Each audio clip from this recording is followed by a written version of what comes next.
before human design and just a little bit like on your human design journey and how you were introduced to it and what your journey has been like so far. Sure. Um, Before I found human design, I was sort of wandering around all over the place. I had an astrology reading once in my early 20s, and the astrologer said, "You've got a kind of wander around all over the place kind of a chart.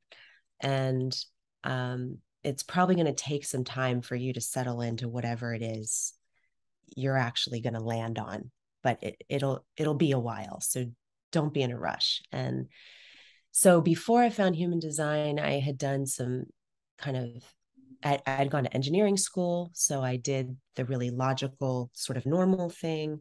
And then I studied some different spiritual systems and meditation and energy work.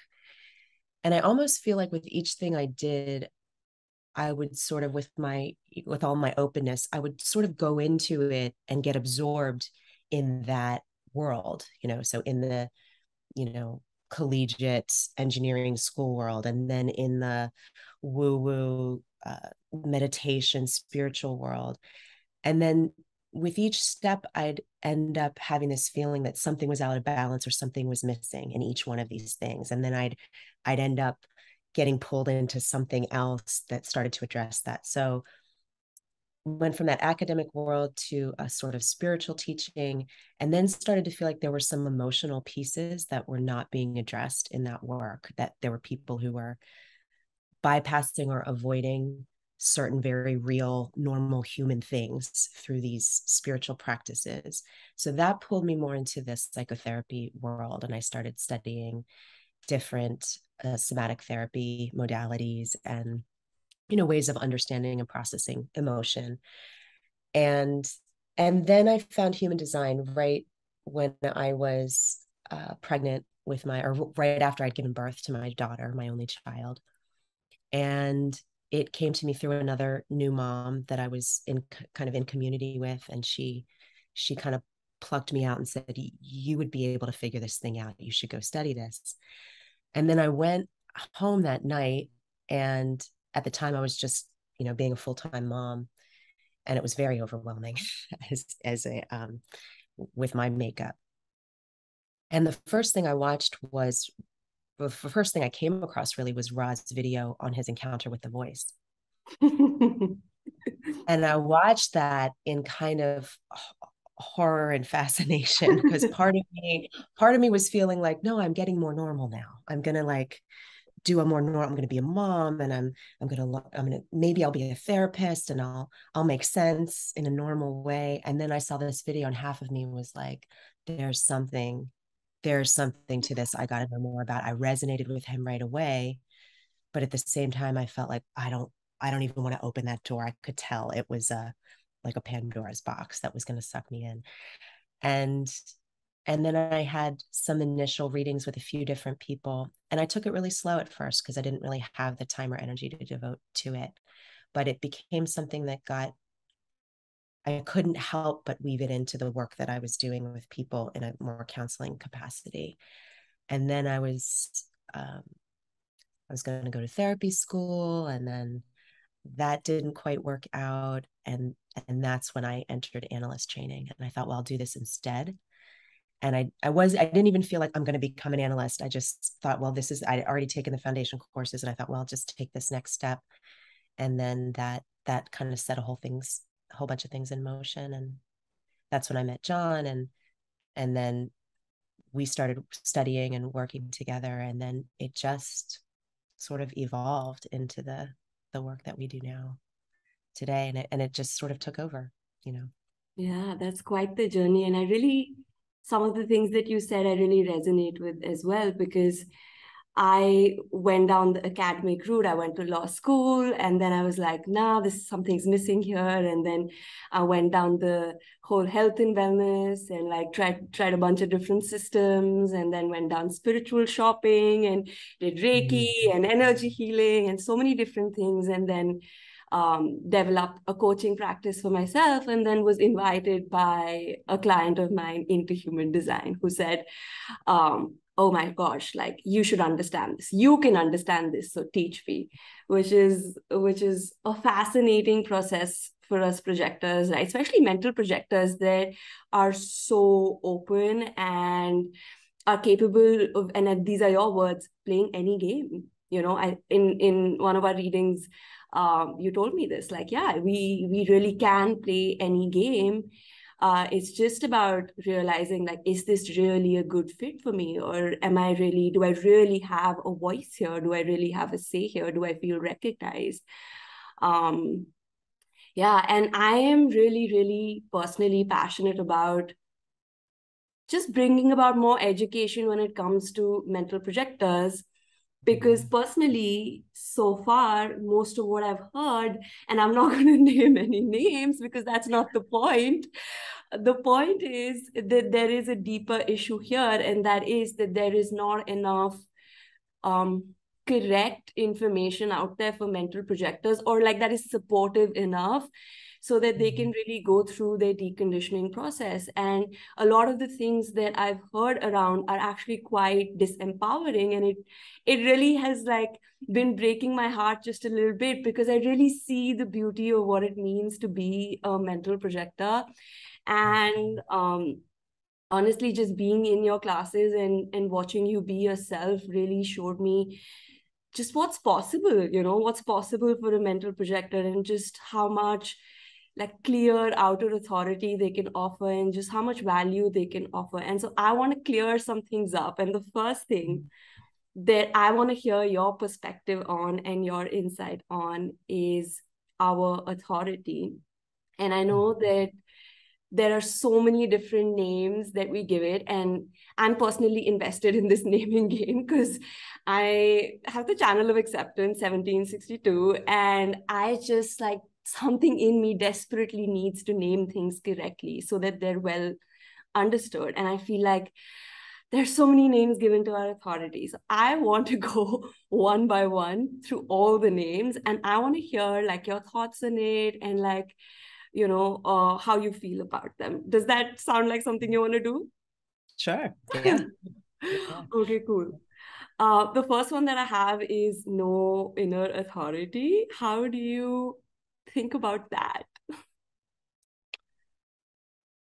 There are a lot of terms in human design or there aren't actually a lot. There are a few terms in human design that are often presented in the negative.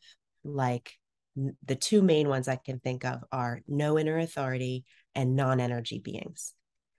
And I think both of those are useful to a point, because one of the things that highlights, if we say to a mental projector, you have no inner authority, it really does differentiate us from the fact that the majority of people do have a direct inner authority. So I do think that's important to recognize. But to stop there, I think is too short. I think then we need to take it to the next step. So in the same way, to say to say projectors and reflectors are non-energy beings, I think that's really helpful at a certain stage to be able to recognize we don't operate based on energy and activity as our first priority. And most of the population does. So then it's helpful to recognize I'm not that, I'm not an energy priority being. But then I think we do need to take it a step forward to say we're awareness beings. And I think it's a really powerful distinction to say we all have access to energy and awareness. But for the energy types, the energy is the first priority. And for awareness types, the awareness is the first priority. And so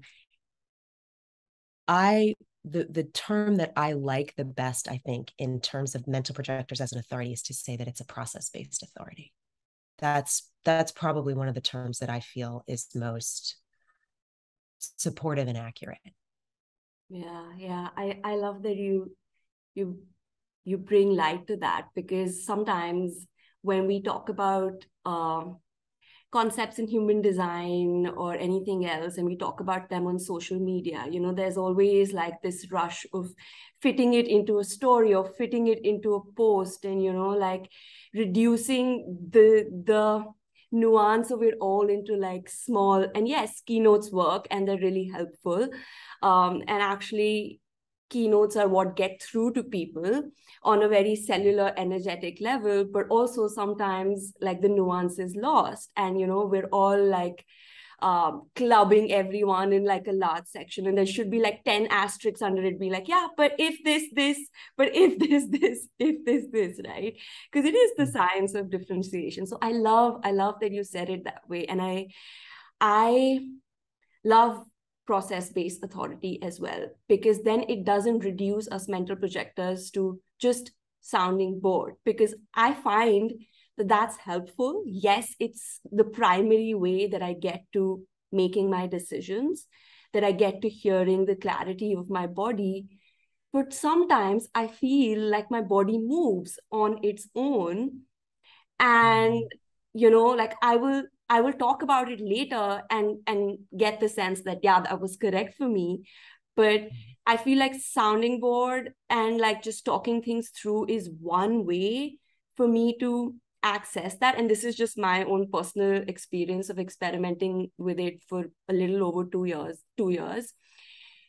And another thing that I find here with process-based authorities, that it leaves open some other like mystical, magical thing that I feel like is associated with mental projectors and their authority, because I have experienced my authority show up in more ways than just by me talking about it, about my decisions. Mm-hmm. Yes. Mm-hmm. That Yeah. makes sense. Yeah. I also would like to hear your thoughts about the difference between a mental projector with a defined throat, someone who feels really comfortable talking, versus a mental projector with a defined head and ajna. And I've had a lot of conversations with those mental projectors as well, and they find soundboarding helpful in some cases, but also difficult to do a lot. So do you see a difference between the two? Yeah, I think there is a difference between the two, although if someone has a defined throat, then there's a consistent way of articulating. There's a consistent frequency to the way that we'll articulate, which you and I both have. I have always pondered that as well, because with an undefined throat, there could still be activations there that will likely give clues to the nature of the voice when it does come out.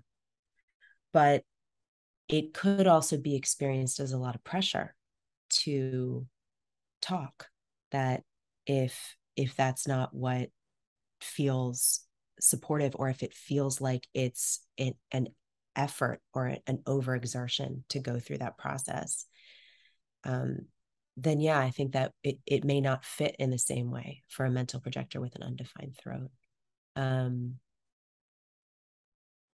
And with all of these things, I think the part of the reason why I like process-based authority is because it also encourages us to discover our own process. And I think that's what every mental projector really is put to task to do, because most of what we're going to encounter, whether it's in the sort of homogenized normal world, or whether it's through certain people in the human design world who maybe don't have a deeper understanding of what it's like to live with this, we've really got to be in our own process to discover what works for us. So I know that for me, soundboarding is really important and it's really helpful. And yet I also think for some other kinds of mental projectors, understanding more about substructure, understanding more of the subtlety of mechanics can also be extremely helpful. And I think that's all part of it. In the old manuals, there used to be a little line that was written that said, authority is a construct. And that's, I don't think very many major human design teachers or influencers would necessarily say that, but in a way it's a shorthand. And so then it's up to each of us, to pull that apart and find out what is the depth at the surface, because all of those surface keynotes are very simple generalizations, and they are generally true, but it's up to each of us to find out what that means in our own experience. Yeah, I love that you say that, because I have been experimenting with, so I have inner vision cognition and guilt motivation and wanting view. And I have been very closely watching myself when it comes to these things and observing them. And what I've realized is that I can be like in the right motivation and looking at the right thing. But if my authority says no, say if I'm talking about it, I'm constantly saying no, it's a no. And so I found myself in this very confusing position lately, where it's like I'm very much in my guilt motivation and I'm very much looking at what's needed, but at the same time my authority is like, no, like as I'm talking about it, it's like, no, I don't want to be here, I don't want to be here. And so I feel like it can be such a confusing thing for a projector, because you hear about like, oh, this is like you're being in the correct motivation, or experiencing your cognition on some level is an indicator that you are actually in the correct place for yourself. But I have found that yes, it's an indicator, but it's not your authority. And my authority, like the cleanest way of me hearing myself, has always been talking. But then again, I find that because I have a defined throat, it's just easier. And as I keep talking about soundboarding, I have all of these people come to me and be like, yeah, that doesn't apply to me. Like I don't feel the same way about soundboarding. And I've been experimenting with this for a very, very long time. And environment actually matters a lot more for me. And so then comes in the point of like, oh, people say that it's environmental authority. And I can see why being in the correct environment, or in a space that feels good, or that brings more of me out, is good. But then again, it's not my authority. It's just a helpful thing for a mental projector, or honestly anyone, to be in the correct environment, right? So do you have any thoughts on the environment piece? I think the environment piece really comes from just what it means to have an undefined G center, which all of us do as mental projectors. So I don't know exactly who came up with that, or when, or why that became the focus in some of the foundational manuals. But I think that's really where it comes from. The fact that the context that we're in is likely going to affect a lot of who we become. And I think that's been a very helpful thing for me to watch in myself, in different relationships and different contexts, to get to see, who do I become in this field? And basically, am I okay with that? I mean, on a really simple level, it's sort of like, is that something I can enjoy and feel a certain amount of natural success and recognition in? Or does it feel like a performance and a pain? And so I do think that's a helpful parameter. The thing is, I don't know. It's sort of like when people first look at their chart and there are all these different components to it. And then what the ajna wants to do, or what the not self mind wants to do, is kind of pick it all apart and make it all a black and white hierarchy. So then it's like, is this channel more important, or is this channel more important? And then it's like, is my motivation more important, or is my voice more important? And it's sort of, I think, a mentally manufactured dilemma, because when we're in the right place at the right time and we're following what feels natural to us, I think the way I see it, all of those things sort of settle out, and it doesn't mean we don't have any inner tension, but we don't have inner resistance. And I think resistance is an important thing to examine in ourselves. And you can see that. Like you're saying, you can see if you're in an environment and it all looks good and sounds good on paper, but you can tell while you're there that something in you is starting to resist being there. Then that's something to pay attention to, I think. Yeah, and I think this goes with what you said about process-based authority, because that kind of implies that you got to take some time with that, you know. It's not always like you're there and it's right there and you've processed it all. Like, at least for me, sometimes it can take me months to even process the environment of the person or the opportunity before I can get to a place of that clarity that's like either I'm in or I'm out, right? So Mhm. I think time is an important factor here. And again, it's not to say that sometimes you can talk about something for an hour and it's right there, clarity is right there, and sometimes we can go on and on for years and it's still not there. um Mhm. I also hear a lot of outer authority being used um for mental projectors, and that kind of makes sense to me.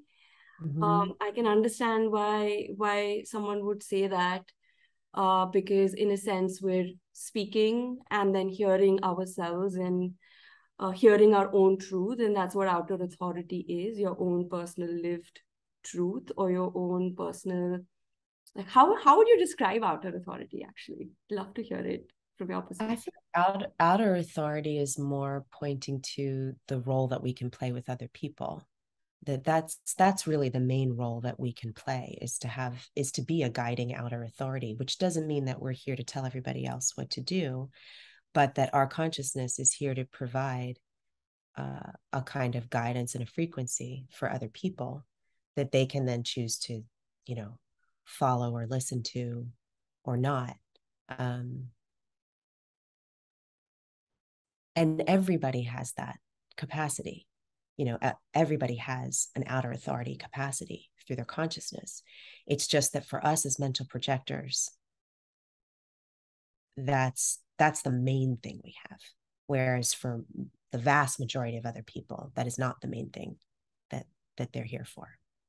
So Mm-hmm. I think it highlights the fact that that's really our ideal role in a lot of ways, and that's the main contribution we bring to the totality, is to offer that outer authority, consciousness, guidance, awareness. So the helpful thing about that, then, I think, is that it makes it really easy to notice as a mental projector if you're in certain relationships or certain situations where your awareness is disregarded or not wanted. um, if that's a consistent theme in that dynamic, it's probably not a very healthy situation. Yeah, and it can be such a tricky process for a mental projector because, I mean, just just how we're designed, we don't have access to any motors, and then we can potentially get stuck in environments or in relationships with people that are actually quite harmful for us on a very deep level, because I feel like when you get stuck in environments where you're not recognized, it can be really psychologically damaging and your spirit gets really damaged. And so it can be such a tricky thing to have a process-based authority and to like have to be someone who needs time, and then also someone who probably doesn't have a lot of energy to either move in or out of those situations um, very quickly, although sometimes that can happen too. But I personally have found myself stuck in situations for long periods, and they've actually harmed me a lot before I could get out of them. So yeah, it can be a tricky existence. But i also I also think that it's really, really beautiful when you do find those correct people and the correct environment for yourself, and then you can see what this is capable of. Because before I came to human design, I was just kind of floating around, and nothing fit. It was like I was living but I wasn't really alive. And then I came to human design, it's like something really clicked, and I could see my ajna just light up, and just want to learn and want to understand, and want to like have opinions, and want to go over things again and again and find patterns. And so it's been really fascinating for me as a mental projector to go from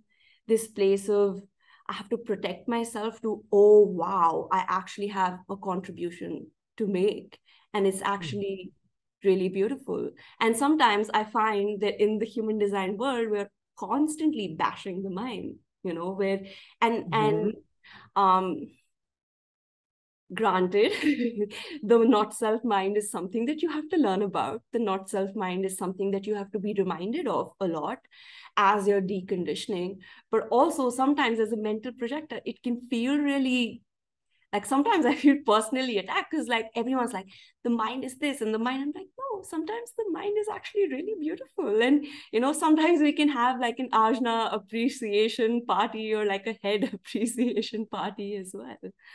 I'm wondering if you found that difficult as a mental projector coming into human design, or nope. I think it's actually helped me to embrace the light and the dark side of my mind. That there are a lot of things my mind can do that are beautiful and that are fascinating and very interesting to me, even if it's not interesting to anybody else. And there are parts of my mental process that are absolutely insane that can, go really crazy and really wreak havoc on my view of myself and my view of the world. So I think it's helped me to put it in its place. I don't think we need to demonize it. There's some people who will come out and say, well, human design is all about the experience and it's all about the experiment and it's all about the body. And it is in a way. And yet the teaching of the system itself and being able to understand the language of it is a very mental process.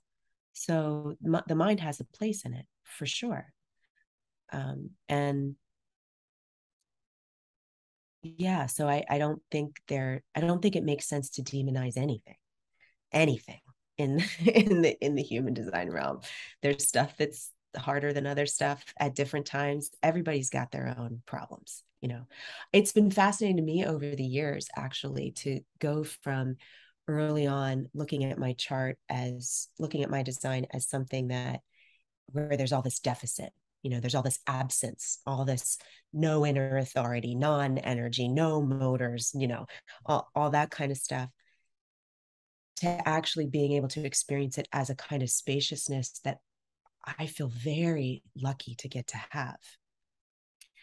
And I look at some designs, I've had a lot of relationships with people who have very highly fixed, defined charts, and they've got a whole different set of gifts and they've got a whole different set of problems and challenges. And I can really see that and see, wow, that I don't have that problem in that way, or that doesn't plague me in that way. And I really love my flexibility. I love my spaciousness. I love my openness. I love that I've gotten to a place where I can embrace that about myself and I enjoy it. It doesn't feel like I'm missing something. It feels like I have space. And other people don't have that. Other people don't have space from themselves, from their inner authority, from their emotional process, from their, rigid identity, from the fixedness of their response, all of those things. So I'm always wary of. I had a really funny experience the other day. I did a reading, and at the end of it, the woman said to me, "Is a foundation reading always this positive?" And it was really interesting because I've got guilt motivation. I'm a 5/1. I can be cranky. I'm an individual. Like I get melancholic. Most people close to me in my life don't think of me as a super bright, shiny, fuzzy person. But in this reading, she was like, "Is it always this positive?" And it was really an interesting comment for me to process because I didn't feel like I was being especially positive. I I felt like I was just naming what I saw pretty plainly. So that was interesting feedback for me to get. And I'm grateful for that actually. There are plenty of problems, but there's a lot of beauty in every design. And the mind doesn't have to be an enemy, but it is something for us to contend with. And I see it too, even in what you're mentioning about some of the arguments that go on about certain terms, or is it this or is it that? And, if we're going to say it's this, then it has to be that way for everyone. And maybe it's my defined ajna where I don't feel insecure in that way. Like my certainty has to be everybody's certainty. I know what I know. If you want to call it environmental authority, if you want to call it whatever, have at it. It's your life. Like obviously there's a certain responsibility if you're going to be a professional in some way, or you're going to be influencing other people. But I don't know. I guess I don't take it that seriously. Yeah. I don't feel the need to get up in arms about proving that my certainty, or the way I name it, or the way I see it, is the right and true way or something. Yeah, I see that. And it is something that I'm quite passionate about just because I want to understand. Like, I'm still quite early on in my process, and I'm still experimenting with so many different things that I've learned about. That for me, this is a process of deepening my understanding, and in the process, if something resonates with someone, great. But for me, it's really important, one, that I understand, and second, that I just want to empower people. Rather, that's what human design is about. It's about empowering them. It's not about making them feel bad for who they are. And like, adding to all of the not self narratives that are already going on in the head, especially when you come upon a design like ours and there's not that much information out there, or it's conflicting, or everyone talks about it in kind of like, and I'm not going to name any names, but I heard like an actual professional say something along the lines of, oh, you must have done something bad in a previous lifetime in order for you to get this design in this lifetime. And something in my body was just like, this is not okay. This is not okay, because I already feel like we come from such a difficult place. And then, and like you said, there are different difficulties for all of the different designs. So it's not about that. But at the same time, like, I just want to see all the mental projectors do their mental projector thing and not be disempowered or feel like, oh my gosh, like, why am I this? Or why do I have this design? Yeah. Well, I think that brings to light a bigger point, which is especially important now. I mean, it's always been important, but I think it's especially important now. I don't think anyone is in a good position at this point in time to be abdicating your awareness as a mental projector in favor of somebody else, especially if they're not a fellow mental projector, or somebody who has a depth of awareness and um, ability to recognize. So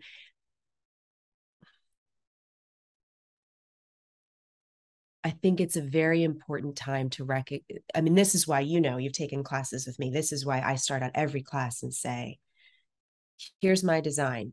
Here's the filter you're going to get from me. Don't ever forget that, because if there are things that I say that don't work for you, take a look and you'll see why. You'll probably see why. Or you can just disregard it. But don't ever hand over your authority to me, and don't hand it over to any other teacher. And I don't think any of us is in a good position to put that aside. So it's great that you see that, and you can see, somebody can say something and you can see, that's a shitty way to say that. I would never want to say it that way.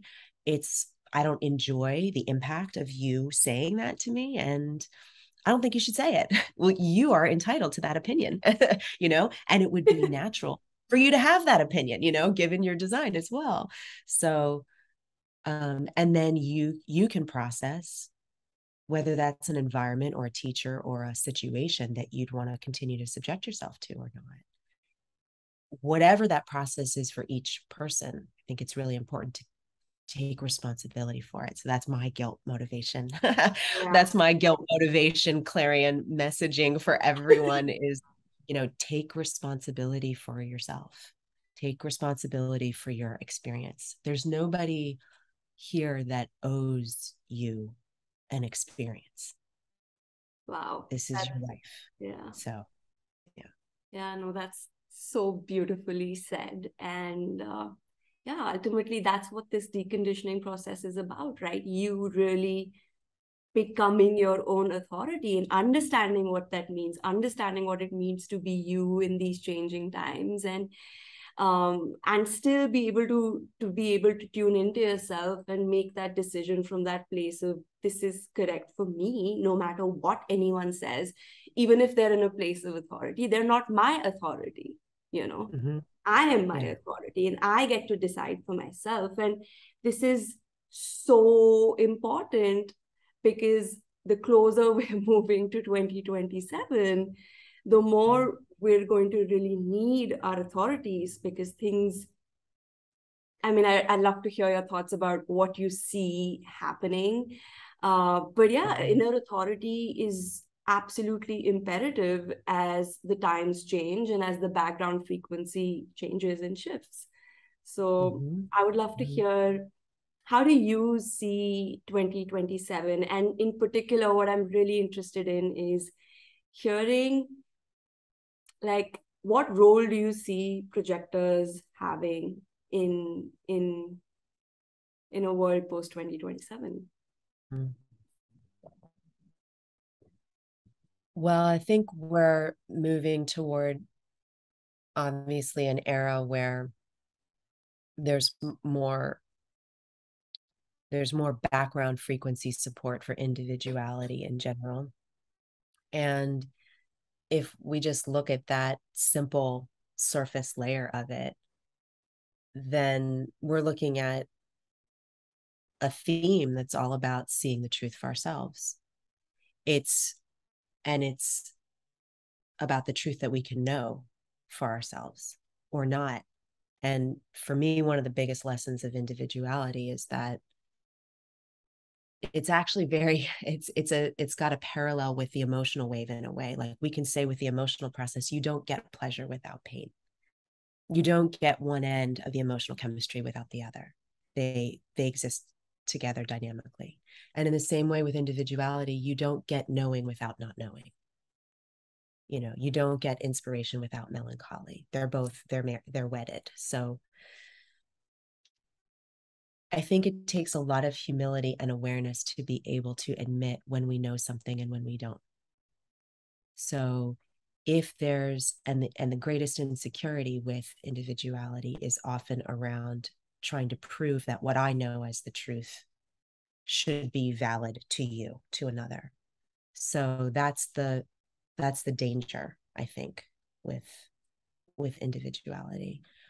But I think it's pretty clear we're moving into an era where, and you've heard me say it in class before, I think the collective frequency is really bloated. I don't know a better term for it, but it's too big to not fail in a way. And so that's a big part of what we're seeing. And it brings things down to a different kind of level and a different way of life that I do think requires people to take more personal responsibility and to, you know, to form our own bonds based on different parameters. I don't know if you can feel this, but I certainly am seeing it in people, and it may just be the people that are on my fractal are attracted to me, but I am seeing a trend where, as I think as this 4037 frequency leaves us as a background support, it's getting harder for people to uphold those kind of agreements, um, based on a tribal frequency and a societal mandate. It's getting difficult for people who don't have that in them naturally, or for whom those relationships aren't truly in alignment. It's getting harder to maintain it because we don't have that background support anymore. So things are falling apart, and in a lot of places we're not able to hold on to the same kind of tribal laws. And then you see all these people that are coming together in different ways and creating their own tribes, creating their own they're different kind of laws and agreements, and it's a mutative process, and it's an experimental process, really. So I think there are some of us who are built well to be able to rely on awareness and share awareness at this time in particular. And if we've got projectors who are healthy in themselves and healthy in their awareness, then I do think that could be a great benefit for humanity in general. And we're moving closer into this whole era where it will be much more of an awareness game than a motor game. And right now we're at the pinnacle of the motor game. Mm-hmm. So I don't know. I don't know exactly what that's going to look like.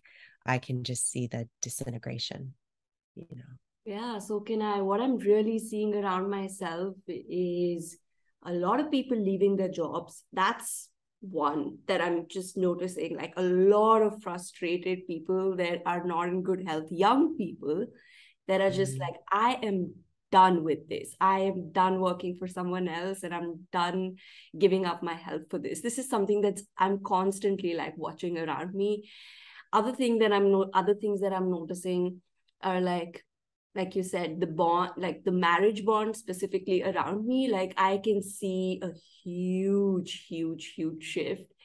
And again, I can hear the older generation that is so conditioned with that frequency be like, yeah, today's kids, like they just can't sustain anything. Look at us. We spent our whole lifetime with one person, and we created this family. And I can just see a lot of relationships break down, and just the significance of marriage and the significance of signing a contract and getting into it that way. Like, people still want to be with people and be in relationship and explore that, but I think there are fewer and fewer people that want to sign a contract for them to be able to explore relationships. So yeah, Mm-hmm. Seeing like a lot of issues with fertility. So I mean, there are so many things that are just so very obvious. Like, I used to walk down this local market of mine, and there used to be no fertility center, nothing. And today in that very market, there are three. And that's just like so obvious to me that things are shifting and they are changing. And I love what you said, that we are at the pinnacle of an energy world, and now we're slowly moving into a world of awareness. And yeah, that and people who do have some awareness will probably be able to maneuver well, and people who are their own authority, people who know how to trust their body and all the intelligence of this body, and trust their trajectory, and trust the people that they're surrounded with, that they will be supported through this shift and this change. I'm very curious about, the it's often said that the deconditioning cycle is, especially for a projector, is like a 7-year cycle, right? It takes time because it's a cellular change. And at first, when I got into human design, I was like, no, like I will study all of it, and I know myself, like I'm going to decondition real fast. And the more that I'm in my deconditioning process, now I find the slower that I want to go. So I started like really quick, hot and heavy, fast, and then I'm like just slowing down and slowing down. And instead of wanting to go further and further, I find myself wanting to go deeper and deeper and deeper, and just sit with that. So I'm curious to hear your thoughts on what you think about like the duration of the deconditioning cycle, Mm-hmm. and why does Ra say that it takes 7 years? Does it take 7 years? What was your experience? I love that you made that distinction between further versus deeper. I think that's a beautiful distinction. And a lot of these kind of teachings, it's whether it's a spiritual teaching or human design as a teaching, it, it is easy to get very excited about it at first and then get excited about where you get to go with it, you know? And that's kind of like, where's this going to take me? What am I going to get to if I really do this full on, you know? There can be a little bit of a trap in there, because we can start to get really oriented toward what I would call, you know, the goodies, you know, how quickly can I get the goodies out of this? And I don't think that's really the point of human design. And I think for anybody who takes it on sincerely, it will surprise you. You know, what you think you know will change. You know, what the way you saw things will evolve. And I I think there is something to the 7-year cycles. And a lot of people will say, well, things are accelerating and things are spreading and people are catching on to things faster. And I do think that is true. And I don't know that there's really a substitute for time. And I can remember from a very young age, when I was in my early 20s, I had a mentor in a energy work that I was doing, and she was in her 40s, and she had been teaching since she was in her early 20s. And she sort of saw me as someone that could follow in her footsteps. And so she wanted me to take on and run this whole meditation center when I was, you know, 25 years old. And I tried, you know, and then I had people showing up in class in front of me who were in their 50s. And I could just sit there and I could see it, no matter how talented I am, or no matter what my natural gifts are, there's something about this that just feels strange. And I didn't enjoy that. So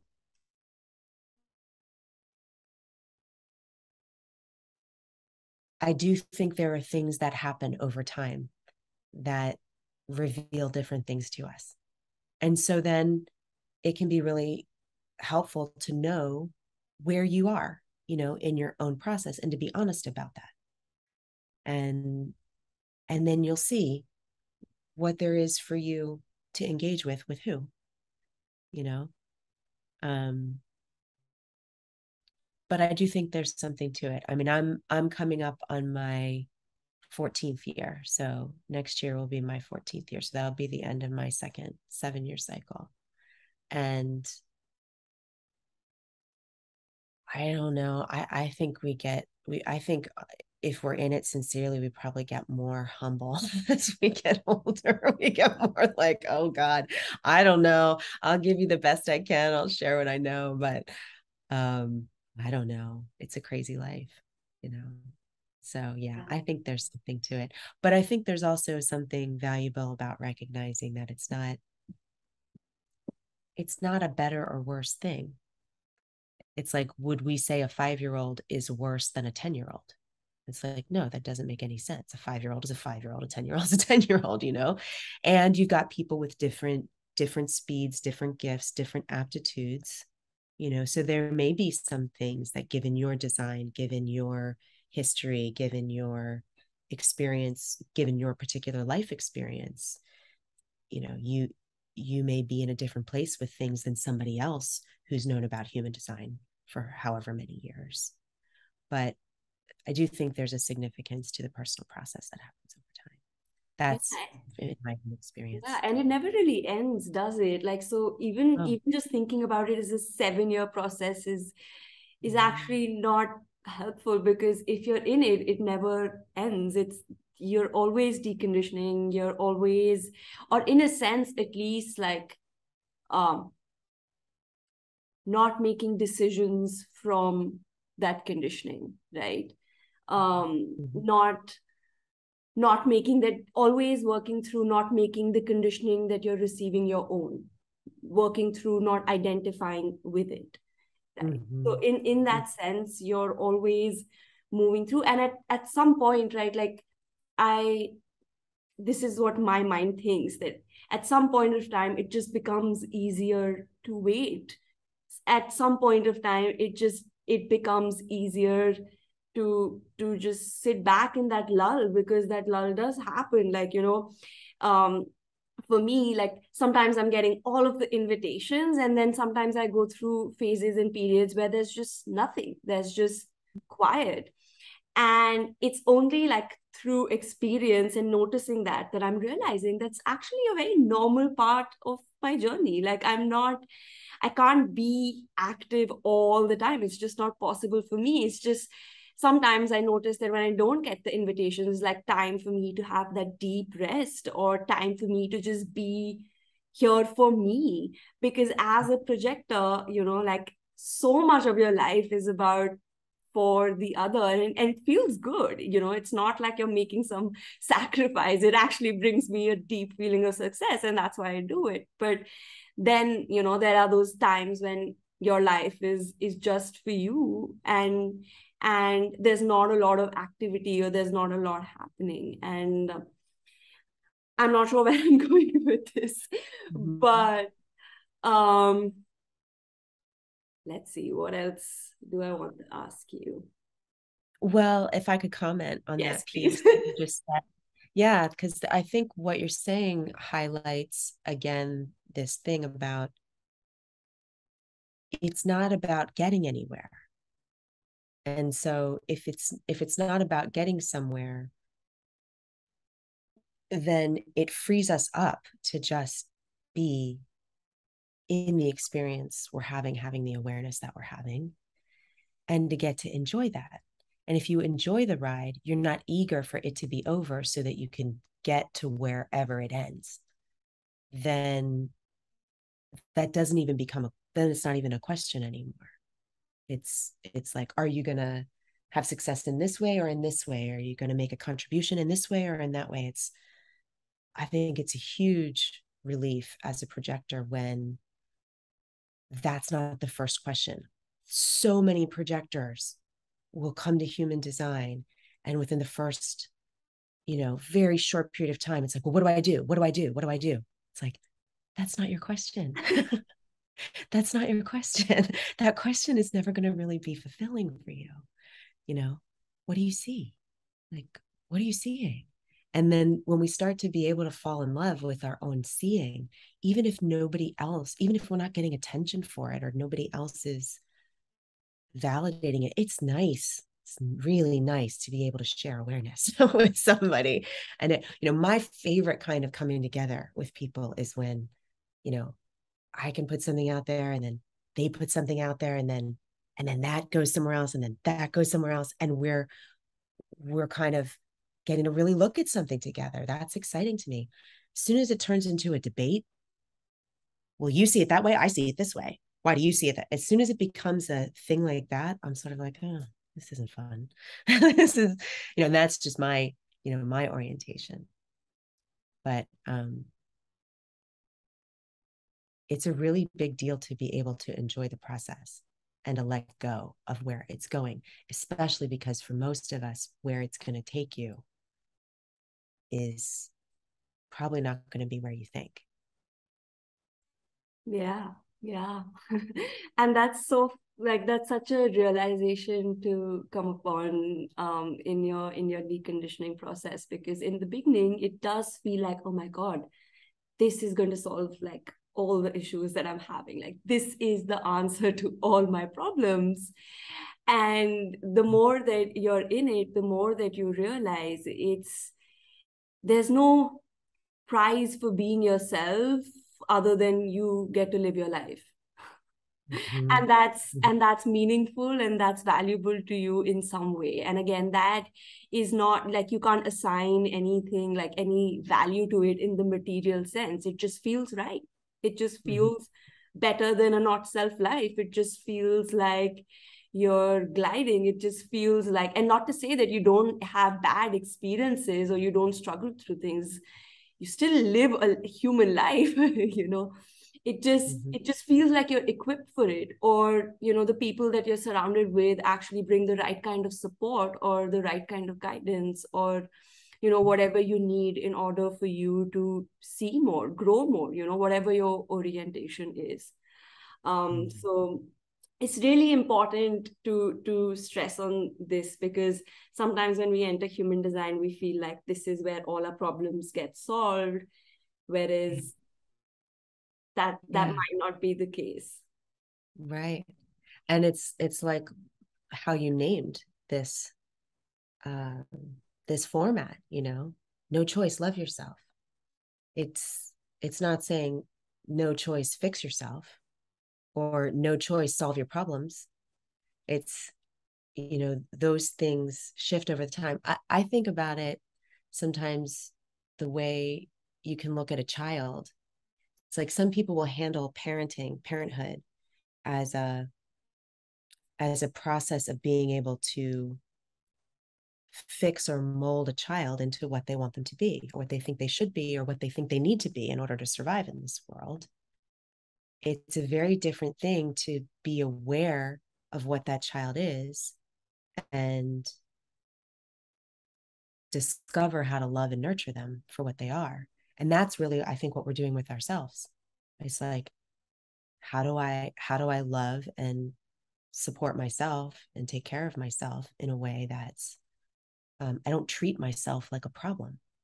I don't treat my life like a problem. Yeah, I got problems. Everybody's got problems, but that's not my core orientation to myself. My core orientation to myself is love and acceptance. And then we'll see what comes out of that. But it's, Ross said it so many times, so many different ways. A lot of older design teachers will say this in a lot of ways. It's not about answering all your questions. It's about loving your questions. It's not about resolving all your dilemmas. It's about dancing with your dilemmas. It's not about figuring out who has it worse and who has it better. It's recognizing that everybody's got a part to play in this crazy game. And then the whole thing I think it does make it easier. Yeah, and when you can get to this place, I feel like I wouldn't say like passenger consciousness, right? That's not detachment. That's like I get to watch it and I get to enjoy it and I get to cry about it and I get to feel all the feelings about it and I get to go like through this entire journey with so many different beings that bring so many different things to my life and go through so many different experiences. Just get to watch it. I just get to watch this movie, and that's beautiful, that and there are moments, when I find myself doing that, and there is not like every cell in my body is joyous in that moment, because there is this sense of, oh my god, like I'm seeing it, and I'm in it, but at the same time I kind of have like a different vantage point on it. And when you have that, there's so much more regulation in your body. There's just ability to be present to not only your own experience, but the experience that is going on around you. And Mm-hmm. this has been a fascinating change that I've noticed within myself, where I used to feel very dysregulated a lot, and now I find myself feeling a lot more regulated in general. And then if I don't feel regulated, I know my environment, I just come to my environment and do my own thing, and I come back to a place of I'm calm, I'm composed, everything is good, right? Which is something that I'm forever grateful for. And again, my mind doesn't have all the things that it wanted to have in this world. My life looks nothing like I wanted it to look, but at the same time, I've never had deeper breaths, and I've never felt more just like myself. And that's a gift that you can't really describe, but it's just it's something you can feel, it's something you can experience. Yes. Yeah. And each person gets to have those moments with themselves in their own time, in their own way. And that is, I think you're right, it's a very precious thing, and it's a very personal thing. Yeah, that feeling of like, I before human design, like I was doing a bunch of different meditations, and there was this like focus on this meditation. It was all about I am, and I would Mm-hmm. always try to do that, and I'd be like, am I? who am I? You know? Like so triggered by the I am. And now sometimes, you know, when I'm really like in myself and like doing my thing and living my life, and I just feel like I am. And I find myself saying that. And it's such a wonderful thing for me to experience, and the growth that I have had in such a short amount of time, because I've been trying to do so many different things, just trying to make sense of life. And I feel like, you know, human design was kind of the thing that brought a lot of different puzzle pieces and just fit them in. And it's been really fascinating to watch that. But one thing that I still don't feel super comfortable about is my right mind and right brain. And I know that you have a right mind and a right brain, right? Mhm. Can you speak to a little bit, like, what was it like when you found out? Did it immediately make sense? How did you develop trust with your rightness?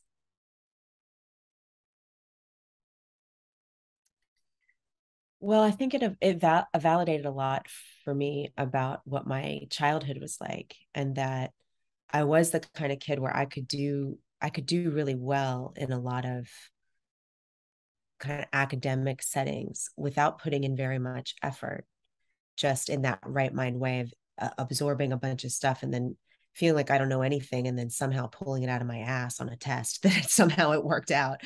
Um, that sense of not really knowing what I know, and that being a discovery process. Um, I always kind of felt that way. And I also found that if I tried to apply myself in a really strategic, focused way, it's very difficult. I mean, I could sit in front and understanding my own acoustic nature too. I mean, I could sit in front of a page in a book and read the same sentence 75 times, and and it might take that many times for it to actually go in, no matter how hard I try. So I think all of that was pretty validating. I, I've got right on top and left in the nodes. So it's a very weird position to be in, um, especially for me to find that I often end up in a position where I'm being observed, or I have an active role to play, but I don't really know what I'm doing. And I haven't really premeditated it all out. So I did feel a lot of recognition from that, and that made a lot of sense to me. And then it makes a lot of sense. I look at my daughter and her father, and they're both left um, in the body and the mind, and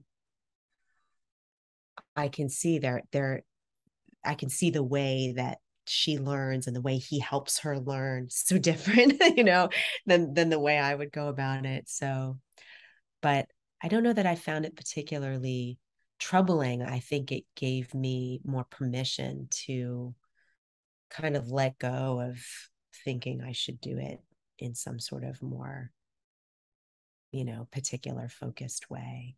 And I love questions. I love when people ask questions. That's my favorite part of, interacting. So, what was it like for you to discover that? It immediately made sense. So I really have struggled with memorizing stuff and um, giving tests, and before the exam actually feeling really panicked about not knowing anything at all. And I would often have like anxiety about this, and I would tell my mom, and she would tell me, like, write it down, just write it down. The more you write it, the more you're going to remember it. So I went through a tedious process of over and over and over just writing and writing and writing things, and feeling like I've written it down 5 times and I still don't get it, and feeling so frustrated with myself and feeling so mad at myself, and just panic Mm. throughout the exam. And then I went, like, it was still okay in school, because you can get by. But then I went to law school, and I had the worst time with my rightness. I would just blank out and start sweating and just not be able to see anything, not be able to make sense of what was in front of me, because there was just so many details and like so many like case law and everything. Like there was so much structure and it was too much strategy for me. And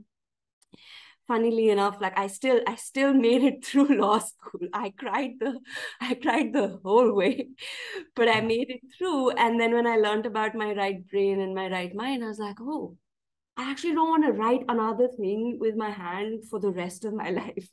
Yeah. And I don't want to worry about what I know, what I don't know, what I understand, what I don't understand. And I think that's how I've approached my studies in human design. There is like some days I just study something, some days I finish the lecture, some days I don't, some days I go on to something completely different.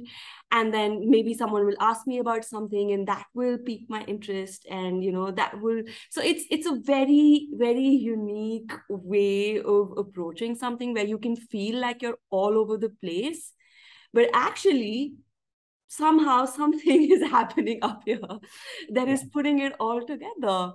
And Mhm. so it's surprising, and I'm still working on developing that trust that, and again, this podcast that I'm doing is like I was talking about, is like every episode is like for me a huge deconditioning process, because I just show up and I trust that I will be able to have a decent conversation with people and ask them good questions or be able to contribute something. And a lot of the times, even when I'm talking, my mind is like, oh my god, you're so stupid, like you could have, you didn't frame that right. But I'm observing that, and then when I go back and watch the record, I'm like, hey, this is fine, like it's Yeah.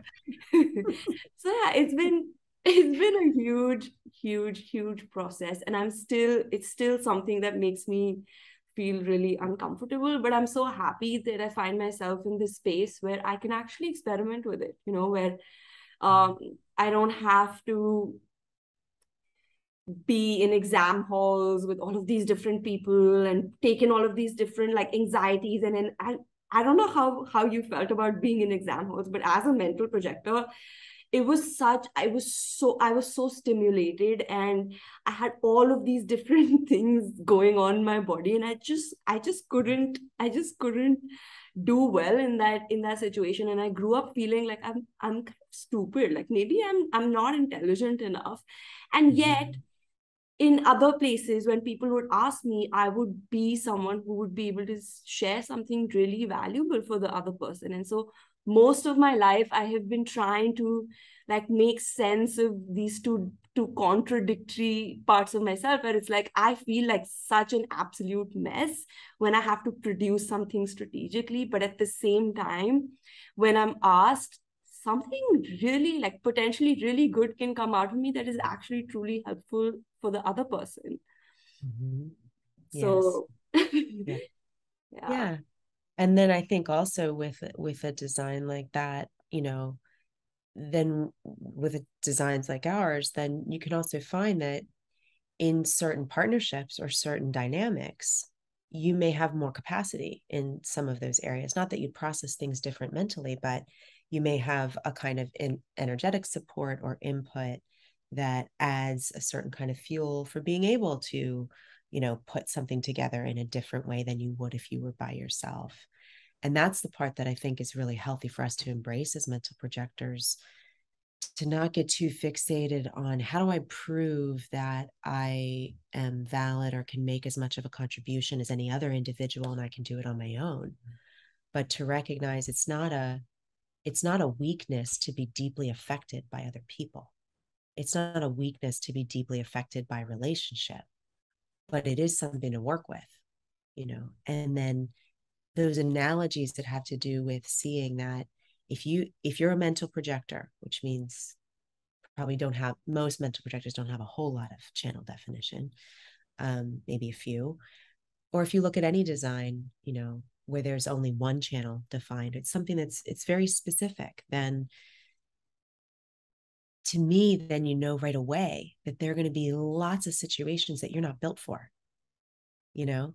And if so if we take you with the intelligence that you have and we put you in the wrong setting and say, now display your intelligence, that's not going to work very well. And it doesn't mean you're stupid.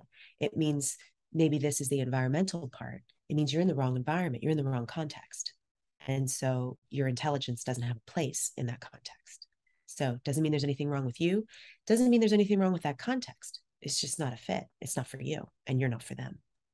So then what a relief. I mean, what a massive relief to me to not have to evaluate whether I'm smart or stupid, depending on how I perform in every environment, you know? Yeah. And, it's not only that, it just helps you.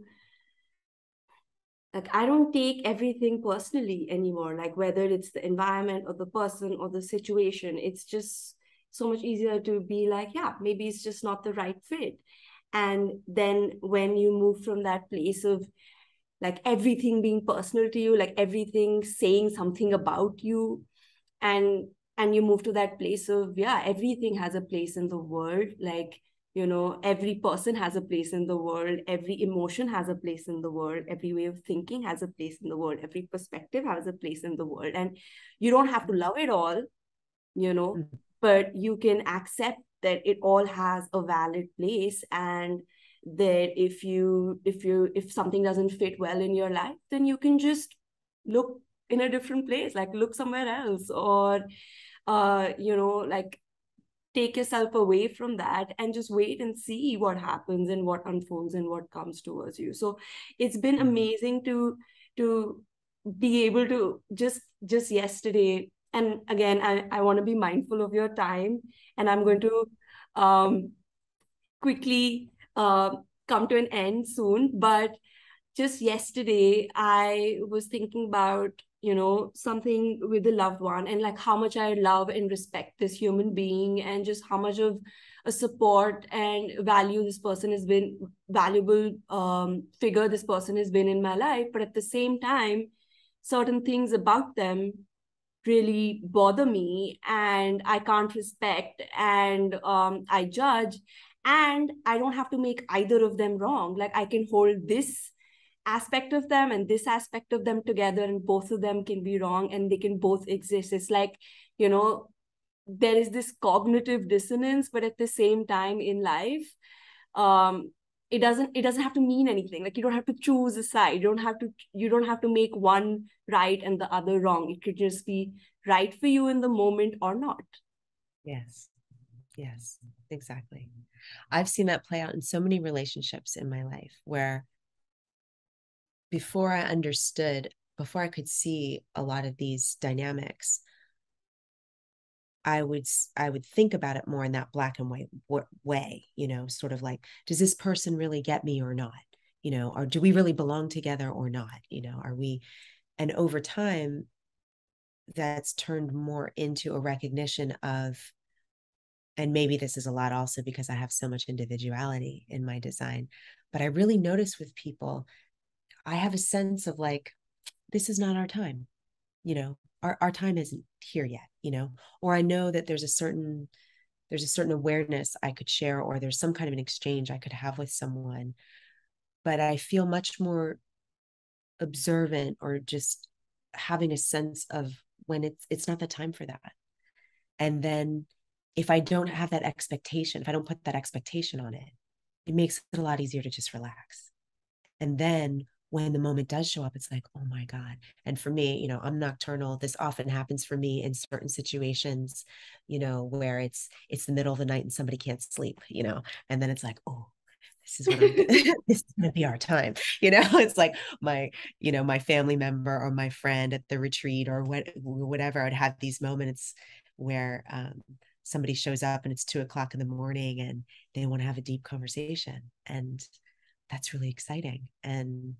Um, and then I know, oh, cool, here's our time. We're having a moment now, and then it'll pass and you'll be busy tomorrow and I'll be sleeping and we won't be having our moment anymore. So yeah, I think that's exactly what you said, to kind of let it all play out and then get to see what's what. Yeah, I Yeah. love that. I love that. And I'm just feeling so greedy right now because you mentioned that you're nocturnal and Oh I'm yeah. also indirect. So just Mhm. I promise the last question Sure. that I have Mhm. is like, is is is this something that you found out earlier on in your experiment? And where are you at? Do you eat not like do you eat post sunset? Like what is it like? Where are you at when it comes to the indirect light determination? When I found out about it, I wasn't that far into it. Maybe in the first year or two, I heard something about it, but there wasn't nearly so much information accessible about it. And I had to really kind of track people down to find somebody that I could really talk to about it back then. Um, a lot of it resonated with how I behaved already. I was often the kind of person where I always loved the night. I was always more nocturnal.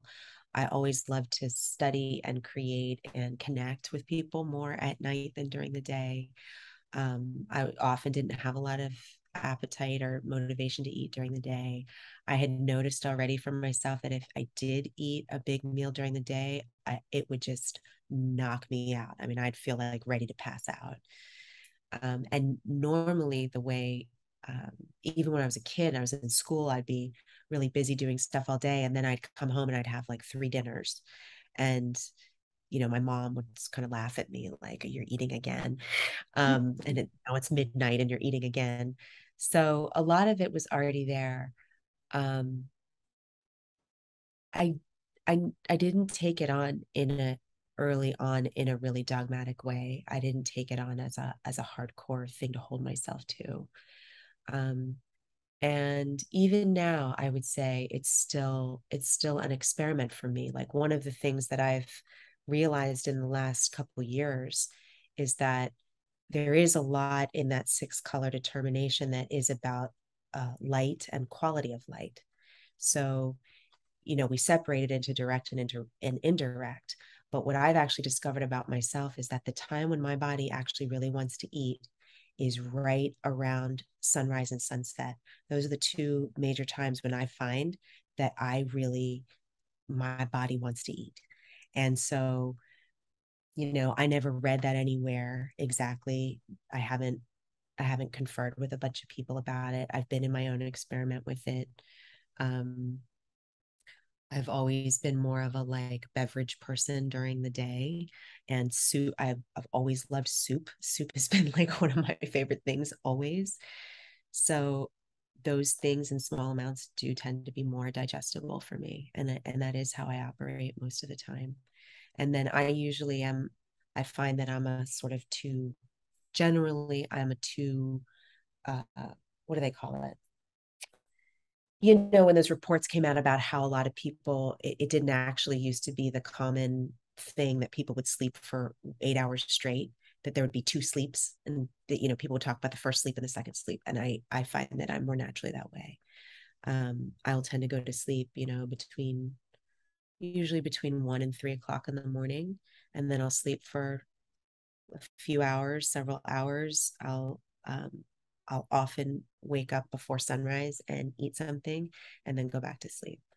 And that's just what I discovered for myself. I've also found with experimenting with it more, that in my experience, it does intensify the not self mind. And so it is a process. And I do think it's something that can accelerate deconditioning in a way that can be very intense. So I tend to agree now with there being a certain amount of just awareness about going into it and not taking it on as a mental pursuit. Like now I'm going to be a perfect demonstration of my determination. Maybe some people can do that and that works for them, but I do think it can really accelerate deconditioning in a way. And then part of my experiment too has been to carefully go back and forth and to study the effects. If I am in a social setting or there's something going on and I act against it, um, really observe the effect that it has on me.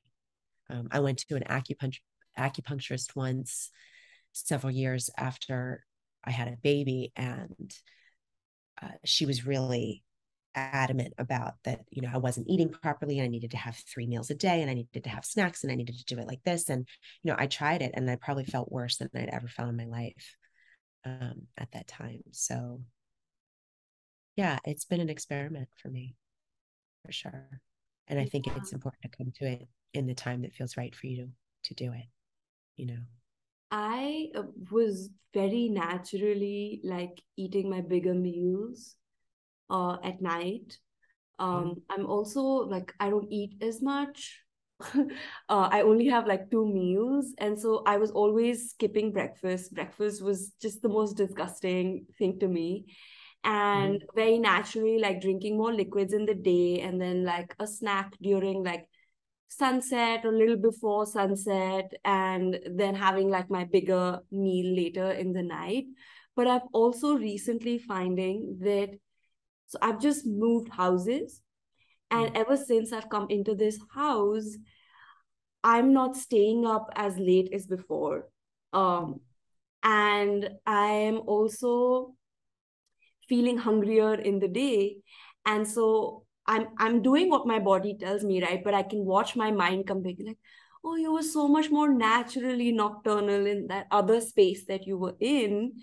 And now Mm. you're eating like this. Like, is this going to mess up with your deconditioning? And I can hear my mind go on and on and on about it. But I also know that if my body is hungry, like I'm going to feed it. And um I'm not going to mentally try to make this happen, because every time I do that, I find that it's just it just has the opposite effect. Like you said, the not self mind just gets louder and louder and louder. Whereas if I just like watch the mind go and do its thing, but still listen to my body, and it's okay that like sometimes I'm more nocturnal, sometimes I'm less nocturnal. It depends on the seasons, it depends on where I'm living, what the environment is like, and all of that. So I am finding in my experiment so far that I was way more nocturnal in the beginning of my deconditioning journey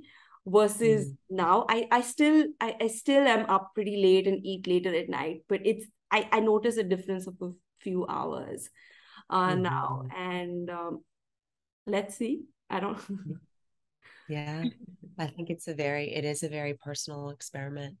And then, I think that's something that speaks back to what you were saying about the deconditioning process too. It's like, it's a nice mental idea. It's like, I'd like to be completely deconditioned by tomorrow.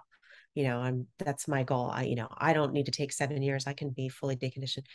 Well, that's going to have consequences in your material life. It's going to have consequences in your relational life. And I just think it's a very personal process. And it's probably the core message I think is most important about human design is that none of us are here to be about human design.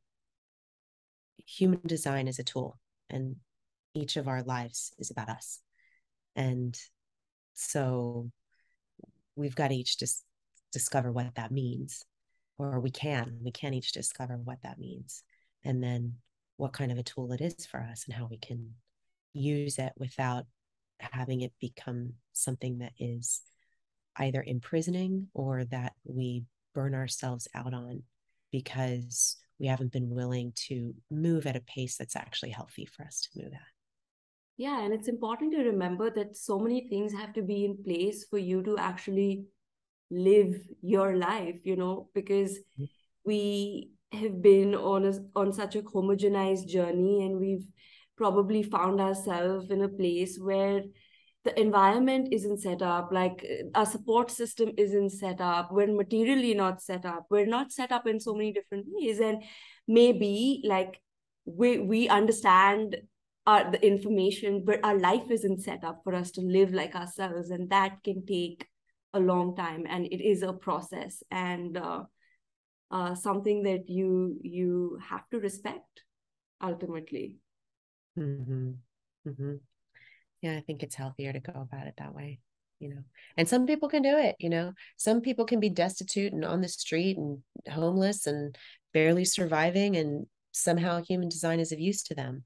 I think for most people that's not the case. It's like, if you can't feed yourself or you don't have a place to live and you have very basic survival needs, I don't know how much human design is going to solve those problems. So it's as Rob was fond of saying, it's a bitch to survive materially on this planet, something like that. So yeah, there are a lot of things to sort out, and it's a privilege. It is. I do think it's a privilege, and not that it's something that everybody shouldn't have access to if they want to, but it's a very personal thing to figure out how you can work with that given the circumstances of your material life. So that's part of it. Yeah. Well, Yeah. thank you, Amy. It was such a pleasure speaking with you. I could probably pick on your brains for like the next 2 days straight. But I just am so grateful, and I really, really enjoyed speaking with you. So thank you so much. Thank you so much, Pragya. Thanks for having me.